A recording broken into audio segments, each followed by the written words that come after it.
이사야 7장. 우시야의 손자이며 요담의 아들인 아하스가 유다의 왕으로 다스릴 때 아람의 르신 왕과 르말리아의 아들인 이스라엘 왕 베가가 예루살렘과 전투를 하기 위해 올라왔다. 그러나 그들은 예루살렘을 정복할 수 없었다. 다윗 왕실에 아람이 에브라임의 진을 쳤다라는 말이 전해졌다. 그러자 아하스와 그 백성의 마음이 마치 숲속의 나무들이 바람 앞에서 흔들리듯 떨렸다. 그러자 여호와께서 이사야에게 말씀하셨다. 너와 네 아들 스알 야숲은 세탁자의 들판 길가에 있는 윗 저수지의 수로 끝으로 나가서 아하스를 만나거라. 그리고 그에게 이렇게 말하여라. 조용히 기다리고 두려워하지 마라. 아람 왕 르신과 르말리아의 아들이 분노한다 할지라도 그들은 연기나는 두 부직갱이 토막에 불과하니 거기에 마음 약해지지 마라. 아람과 에브라임과 르말리아의 아들이 음모를 꾸미며 말하기를 우리가 유다로 밀고 올라가 겁을 주고 침입해서는 다보엘의 아들을 왕으로 세어버리자고 하지만 주 여호와가 말한다. 그런 일은 일어나지 않는다. 그런 일은 없을 것이다. 아람의 머리는 다메섹이고 다메섹의 머리는 르신일 뿐이기 때문이다. 그리고 65년 안에 에브라임은 산산조각 나서 더 이상 한 민족이 되지 못할 것이기 때문이다. 또한 에브라임의 머리는 사마리아이고 사마리아의 머리는 르말리아의 아들일 뿐이기 때문이다. 만약 너희가 굳게 믿지 않으면 결코 굳게 서지 못할 것이다. 여호와께서 다시 아하스에게 말씀하셨다.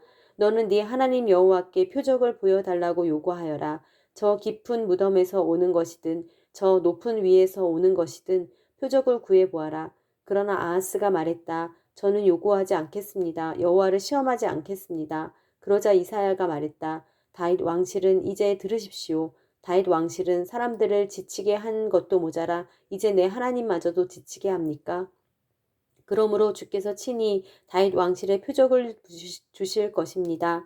보십시오. 처녀가 잉태해 아들을 낳고 그를 임마누엘이라고 부를 것입니다. 그 아이가 그른 것을 거절하고 옳은 것을 선택할 줄 아는 나이가 되면 버터와 꿀을 먹을 것입니다. 그렇습니다. 그 아이가 그른 것을 거절하고 옳은 것을 선택할 나이가 되기 전에 당신이 두려워하는 두 왕의 땅은 버려질 것입니다. 여호와께서 에브라임이 유다로부터 떨어져 나가던 날 이후로 한 번도 오지 않았던 시절을 당신과 당신의 백성과 당신의 조상의 집에 오게 하실 것입니다. 그때 그가 아시리아 왕을 불러 올리실 것입니다. 그날에 여호와께서는 휘파람을 불어 이집트의 나일강 끝에서 파리떼를 부르시고 아시리아 땅에서 벌떼를 부르실 것이다. 그러면 모두들 몰려와서 거친 골짜기와 바위 틈과 모든 풀밭과 모든 가시덤불 위에 내려앉을 것이다. 그날에 주께서 유프라테스 강 너머에서 빌려온 면도칼 곧 아시리아 왕을 통해 머리털과 발털을 밀고 수염마저도 완전히 밀어버리실 것이다. 그날에는 사람마다 어린 암소 한 마리와 양 두 마리를 기르게 될 것이다. 그리고 그것들이 내는 젖이 많아서 버터를 먹을 수 있을 것이다. 그 땅에 남아있는 사람들은 모두 버터와 꿀을 먹을 수 있을 것이다. 그날에는 은 1000세겔의 값어치를 하는 1000그루의 포도나무가 있는 곳이 온통 찔레나무와 가시나무로 뒤덮일 것이다. 이렇게 온 땅이 찔레나무와 가시나무로 뒤덮여서 사람들은 화살과 활을 갖고서야 그곳으로 들어갈 것이다. 그러나 괭이로 경작된 모든 산들에는 찔레나무와 가시나무가 덮이므로 너는 겁이 나서 그리로 들어가지 못할 것이다. 그래서 그곳은 소나 풀어놓고 양이나 밟고 다니는 곳이 되고 말 것이다. 8장. 여호와께서 내게 말씀하셨다. 큰 판을 가져다 그 위에 누구나 읽을 수 있는 글자로 마헬 살랄 하스바스라고 써라. 내가 제사장 우리야와 여 베레기야의 아들 스가랴를 불러서 믿을 만한 증인으로 삼아야겠다. 그리고 내가 여 예언자를 가까이 했는데 그가 임신의 아들을 낳았다. 그러자 여호와께서 내게 말씀하셨다. 그 아들의 이름을 마헬살랄 하스바스라고 지어라. 그 아이가 아빠, 엄마라고 부를 줄 알기도 전에 아시리아 왕 앞에 다메섹의 제물과 사마리아의 약탈물을 바칠 것이다. 여호와께서 내게 다시 말씀하셨다.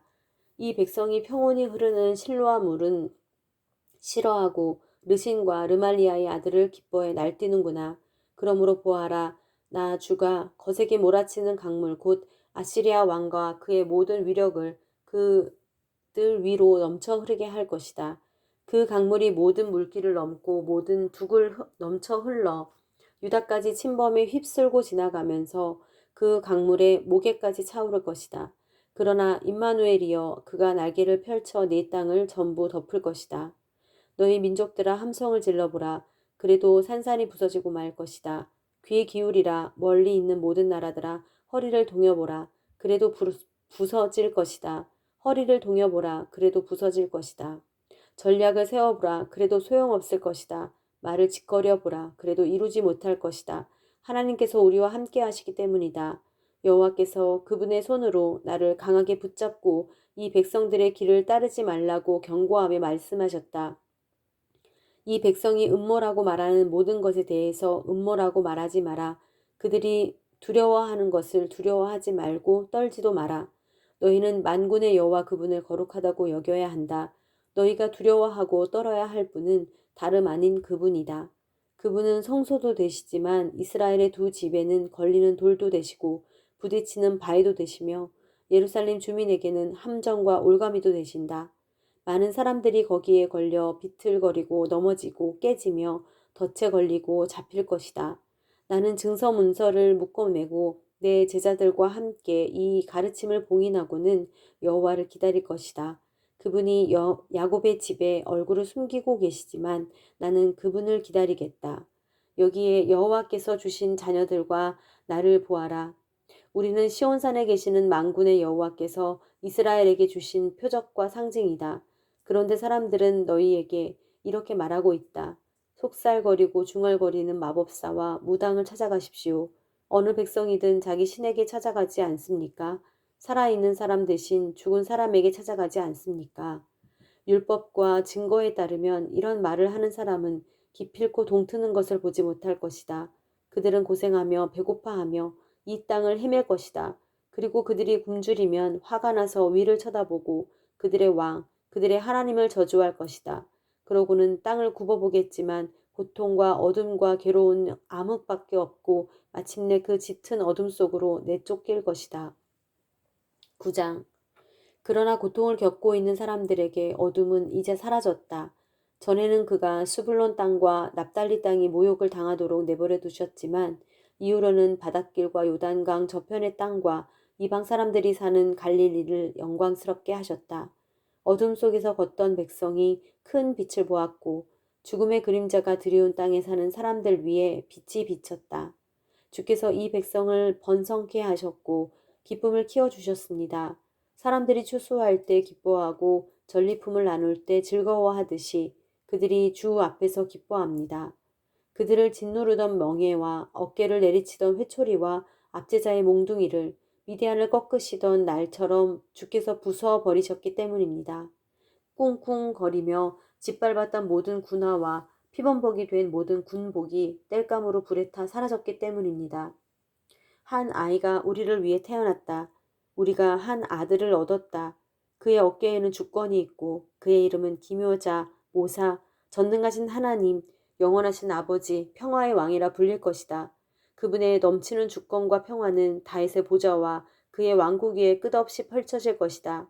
지금부터 영원히 공평과 정의로 그것을 견고히 세우실 것이다. 만군의 여호와의 열정이 이것을 이루실 것이다. 내 주께서 야곱에게 말씀을 던지셨고 그 말씀이 이스라엘에게 떨어지고 있다. 그러나 모든 백성들 곧 에브라임과 사마리아 주민들은 이것을 알고 있지만 마음이 교만하고 자만심에 가득 차서 말하기를 벽돌이 무너졌지만 우리가 다듬은 돌로 다시 짓고 무화과 나무가 찍혀 쓰러졌지만 우리가 백향목으로 바꿔 심겠다 하는구나. 그래서 여호와께서 르신의 대적들을 자극하셨고 그의 원수들을 부추기셨다. 동쪽에서는 아람 사람들이, 서쪽에서는 블레셋 사람들이 모두 입을 벌려 이스라엘을 삼켜버렸다. 그러고도 여전히 그분의 분노가 풀리지 않아 아직도 그분의 손이 펴져 있다.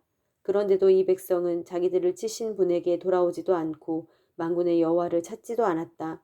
그러므로 여호와께서 이스라엘의 머리와 꼬리, 곧 종려나무와 갈대를 하루에 잘라 버리실 것이니 그 머리는 장로와 귀족이고 그 꼬리는 거짓을 가르치는 예언자다. 이 백성을 바르게 이끌어야 할 사람들이 잘못 이끌고 있으니 그들의 인도를 받는 사람들이 휩쓸릴 수밖에 없다.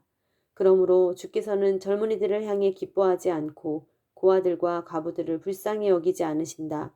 모두가 경건하지 못해 못된 짓을 하고 입으로는 몰상식한 말을 내뱉고 있기 때문이다. 그러고도 여전히 그분의 분노가 풀리지 않아 아직도 그분의 손이 펴져 있다. 그렇다. 악은 불처럼 타올라 찔레나무와 가시나무를 삼켜버리고 숲의 관목들을 태워버리니 연기 기둥이 휘감아 올라가는구나. 만군의 여호와께서 분노하셔서 땅이 타버리니 이 백성이 땔감처럼 돼버렸구나. 어느 누구도 자기 형제들을 아끼지 않는구나. 오른쪽에서 갈라먹어도 배가 고프고 왼쪽에서 뜯어먹어도 배부르지 않아서 각 사람이 자기 동족의 살을 먹고 있구나. 므낫세는 에브라임을, 에브라임은 므낫세를 먹고 그들이 하나가 돼 유다를 덮치고 있구나. 그러고도 여전히 그분의 분노가 풀리지 않아 아직도 그분의 손이 펴져 있다.